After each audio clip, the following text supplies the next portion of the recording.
But personal liberty is really the goal that we have to seek, because if we know and understand that our liberties don't come from our government, but that our liberties come from our Creator. Amen.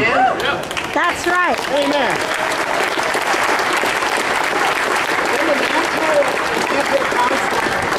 The natural consequence for this is that if you have a right to your life, if our life comes from our Creator and our liberties come, wouldn't it be logical to assume that you should be able to keep the fruits of your labor? Yeah!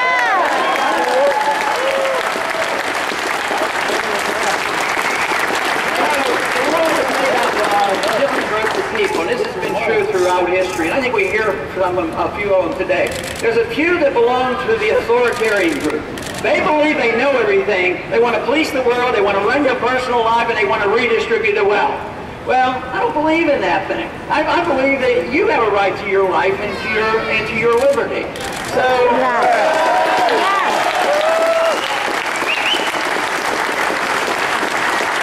you have this group that always enjoys being authoritarians and believing that they know what is best for you and what to do. But then there's also a large number of group that complacently think, well, I want government to take care of me. As long as government promises it to me, let them take care of it, and then we'll call it an entitlement. Oh, an entitlement is a right. Oh, think of all the rights everybody has. So where did those things come from? That if you want something for free, you have to steal it from somebody else. So the whole system is based on theft. The idea that you can redistribute wealth and bring it over. But then there's a certain segment of the society that are neither the authoritarians or those who want to be taken care of from cradle to grave. There are those of us that exist in a growing number, even here in New Jersey, that believe what we want is our freedom. We want our liberty. We want to take care of ourselves. We want an honest monetary system. We want a sensible foreign policy.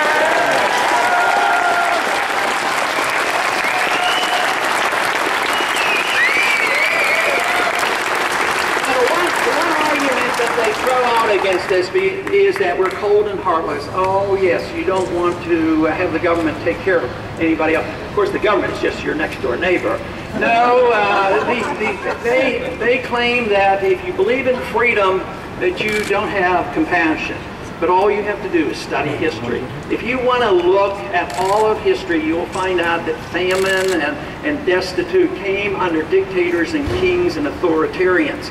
And it is true that true famine only occurs when the government gets out of control and runs things. But guess what? The poverty and poor and people who are going hungry in this country, that number is growing. Why? Because the size and scope of government is growing as well. And that's what it leads to.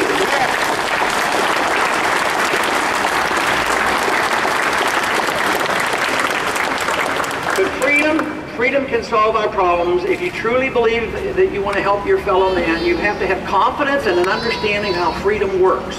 That force does not work. Force on our personal lives or force in the economy is a negative, and it does a great deal of detriment. Spending money on bombs, that you bomb countries around the world and you spend money on rebuilding the infrastructure we just blew up, guess what? It diminishes our ability to take care of our own infrastructure, take care of the health needs of the people in this country, and give decent jobs to the people in this country.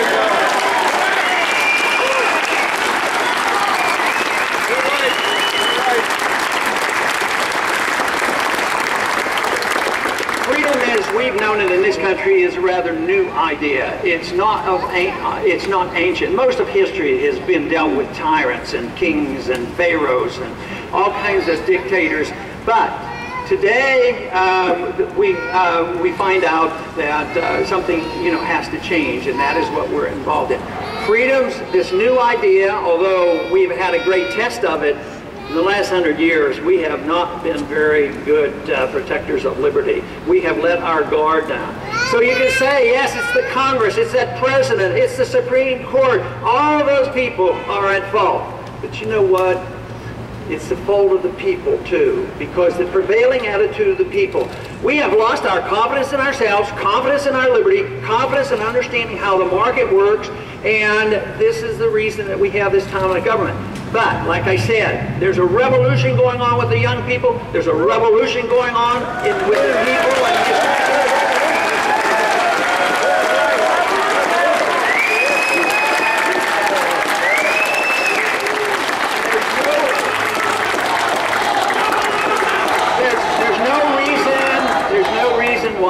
we have to assume that we have to just go backwards. Whether people tell me, oh, Ron Paul wants to go back to the gold standard. Well, yes, I want honest money. That's a good idea. I want gold. It was not a perfect standard. We can improve on the ideas of liberty, better understanding of economic policy, better understanding of monetary policy, and a better understanding how wasteful spending overseas does not make us rich. So there's every reason in the world why we can't argue the case for improving on what we had.